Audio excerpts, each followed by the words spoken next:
क्या लिखा है यहाँ पर बाई 1%।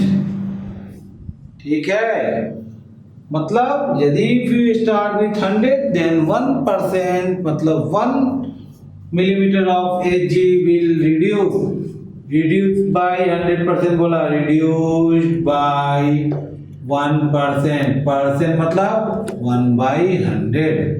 तो P ये किसको रिप्रेजेंट करता है? That will represent P not minus PS by P not.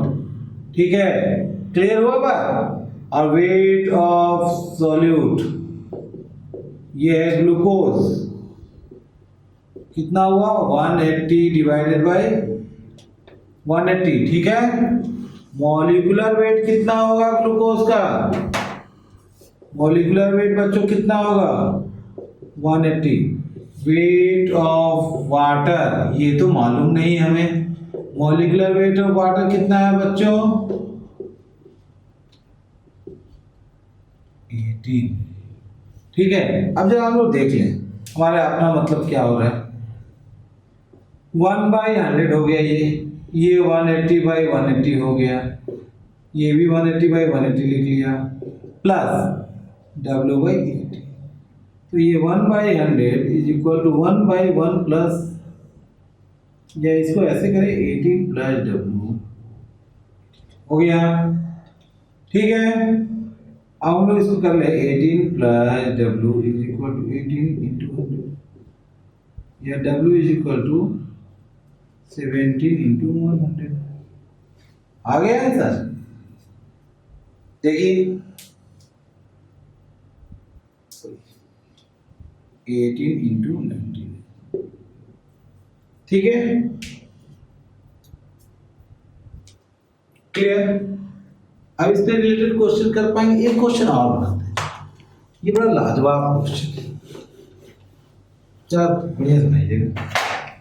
कहता है बड़ा सिंपल सा क्वेश्चन, बहुत ही simple. Find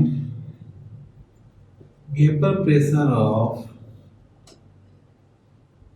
30% W/W aqueous urea solution at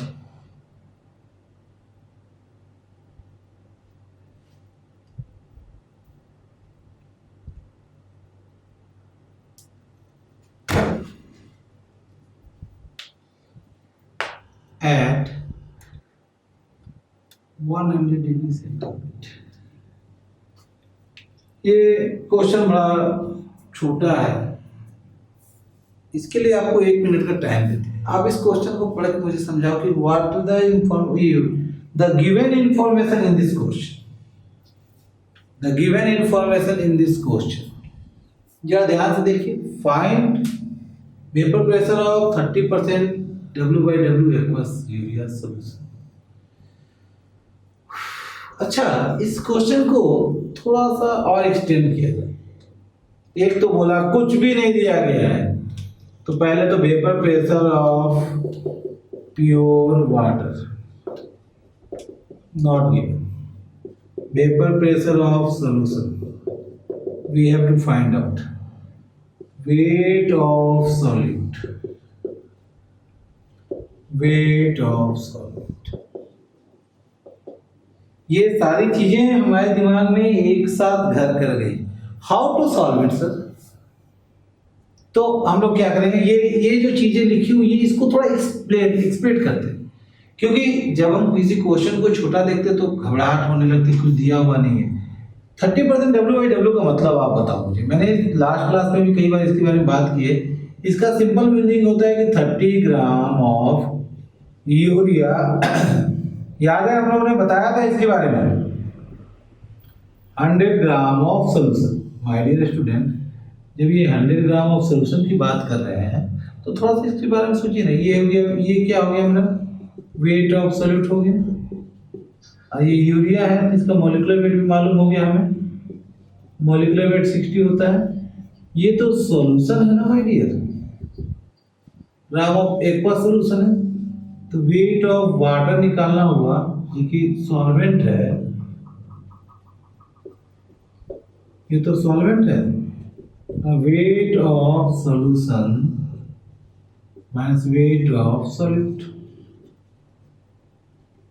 100 minus 30 is equal to 70. ठीक है, अब आपके पास क्या क्या चीजें आ गई। चलो भाई, एक तरफ का तो झंझट खत्म हो गया, P not minus P S by P not, ये हो गया weight 30 by 60, 30 by 60 plus 17 by, ये तो अभी भी तो प्रॉब्लम हमारे पास एज इट इज ही रह गई। प्रॉब्लम कहाँ सॉल्व हुआ?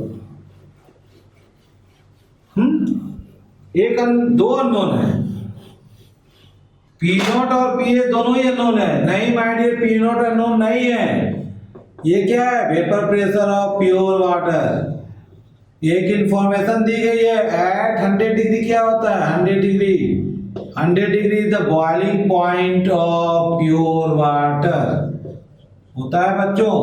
Boiling point of pure water होता है बॉइलिंग पॉइंट, मतलब एट बॉइलिंग पॉइंट, ये क्या है? Boiling point. Vapour pressure equal to ATM 1 ATM, या एटमॉस्फेरिक प्रेशर, एटमॉस्फेरिक प्रेशर। ठीक है, वेपर प्रेशर किस बॉइलिंग पॉइंट क्या होता है? At boiling point vapour pressure of solvent become equal to their atmospheric pressure. तो ये होगा एटमॉस्फेरिक प्रेशर। यदि 1 एटीएम की बात करें तो ये 1760 मिलीमीटर ऑफ एजी। समझ गए? अब हमारा ये क्वेश्चन सॉल्व हो गया बच्चों। अब तो सॉल्व हो गया ना, 0.5 divided by 0.5 plus 70 by 80। We can solve it or not? We can or we cannot? 0.5 into 80 into 760 divided by 9 plus 70. We can solve it. 760 into 79 minus 79 PS is equal to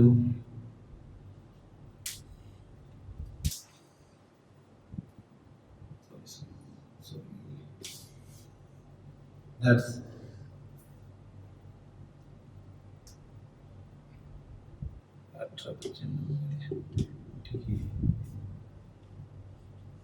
760 into 9, 79 minus 79 PS 9 to 76. Yeah, PS is equal to 760 into 79 minus 76 into 9 divided by,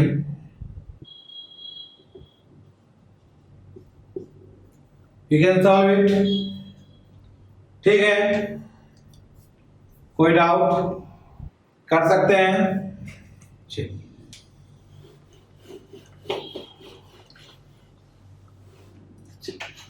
अब vapour pressure से related question आप लोग कर लेंगे, आसान है। कोई doubt है?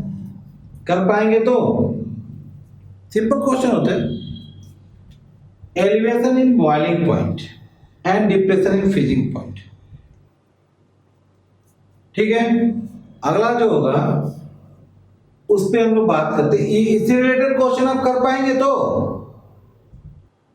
कोई डाउट? एक क्वेश्चन और करेंगे, आसान सा सवाल है, देखते हैं आप कर पाते हैं कि नहीं। Find vapour pressure of aqueous glucose solution. Find vapor pressure of 4.5 molar aqueous glucose solution if vapor pressure of pure water is 200 millimeter of Hg. Solve कीजिए इसको। हमने कुछ भी नहीं कहा आपसे, हमने बहुत ही सिंपल से तरीके में आपसे बस इतना जानना चाहा कि बच्चों आप मुझे क्या ये बता सकते हैं कि मोलिलिटी से मोल फ्रैक्शन निकाला जाए, क्योंकि आपके पास तो सब कुछ दिया हुआ है। वेपर प्रेशर ऑफ सॉल्यूशन निकालने के लिए कहा है मैंने, P not minus P S by P not mole fraction of solute होता है। तो P not is given as 200 और mole fraction of solute molality is given, we can find out mole fraction of solute from molality or not। बोलनी ये जो छोटी सी चीज है ना, molality is given, we can find out mole fraction of solute or not। यदि आप ये जानते हैं तो आप सॉल्व कर सकते हैं, यदि आपको याद नहीं है, यदि आप इसका प्रोसेस भूल गए हैं, we cannot solve this। ये याद कीजिए, आपको एक क्वेश्चन करवाया है, how to find out the molality, from molality से मोल फ्रैक्शन कन्वर्जन मैंने करवाया था। 4.5 मोलर शब्द हमने लिखा है पहले भी। क्या मतलब होता है इस मोलर का, मोलिलिटी, इसका क्या मतलब हुआ, पूरा सेंटेंस क्या लिख सकते हैं, 4.5 mole of glucose my dear, 4.5 mole of glucose in 1000 gram of water. याद आया? तो number of moles of water कितना होगा 1000 ग्राम में, दैट विल बी 55.5। तो मोल फ्रैक्शन ऑफ ग्लूकोज कितना होगा बच्चों, याद आया? लास्ट क्लास में याद कीजिए, पीछे के नोट्स में देखिएगा, करवाया है क्वेश्चन, याद आया? शायद याद आ गया हो किन कई लोगों को। हाँ 3/40 आता है ना।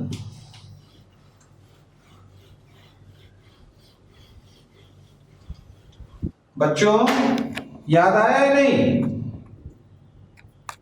कर लेंगे, ठीक है या नहीं?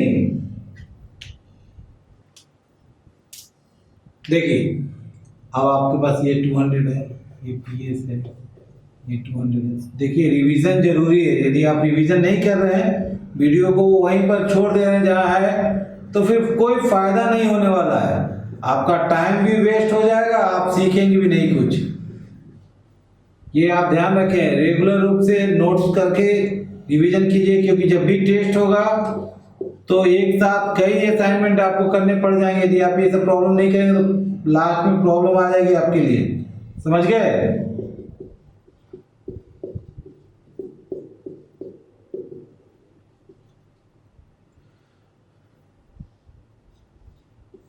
ये रहा आपका, ठीक है?